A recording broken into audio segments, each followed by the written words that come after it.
Hello అండి, welcome back to M J jewels.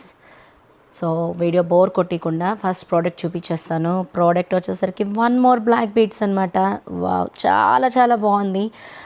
Original gold copy అని చెప్పచ్చు. ఎవ్వరు నమ్మరు ఇది గోల్డ్ అంటే అందరూ నమ్మాల్సిందే. గోల్డ్ కాదు, ఇమిటేషన్ అంటే ఎవ్వరు నమ్మరండి. అంత జెన్యూన్గా, అంత కాన్ఫిడెంట్గా నేను చెప్తున్నాను మీకు. మీరు వేర్ చేస్తే ఖచ్చితంగా ఇది గోల్డా, ఎన్ని గ్రామ్స్ అని అడగాల్సింది ఎవరైనా కూడాను.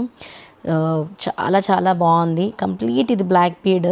అండ్ ఇక్కడికి వచ్చేసరికి మీరు చూడండి, చిన్న బ్లాక్ పూస తీసుకొని దీనికి క్యాపింగ్ కూడా ఇచ్చేసాము. అండ్ గోల్డ్ బాల్స్ యూస్ చేసాము. అందుకే దీని ప్రైస్ కూడా కొంచెం ఎక్కువే పడుతుంది. చిన్నదే కదా, దీనికి ఎంత ప్రైస్ అని అనుకుంటారు. బట్ దీనికి పెట్టిన యూస్ చేసిన మెటీరియల్ కాస్ట్ ఉంటుందన్నమాట. అండ్ ఇక్కడ వచ్చేసరికి పెండెంట్ కూడాను లక్ష్మీదేవి అమ్మవారు చిన్ని చిన్ని సీజర్స్తో చాలా సూపర్గా ఉంది. పెండెంట్ కూడాను కంప్లీట్గాను గోల్డ్ బాల్స్తో ఎంత ప్రట్టిగా ఉందంటే అంత ప్రట్టిగా ఉంది. అండ్ పిట్ట కొంచెం కోతగానం అన్నట్టు చూడటానికి చిన్నగానే ఉంది, కానీ దీనికి వాడిన మెటీరియల్ వల్ల కొంచెం కాస్ట్ ఎక్కువే పడుతుంది. అండ్ దీని ప్రైస్ వచ్చేసరికి 799 అనమాట. సో మరి ఇంకెందుకు ఆలస్యం, ప్రోడక్ట్ కావాలనుకునే వాళ్ళు వాట్సాప్ త్రూ బుక్ చేసేసుకోండి. Thank you.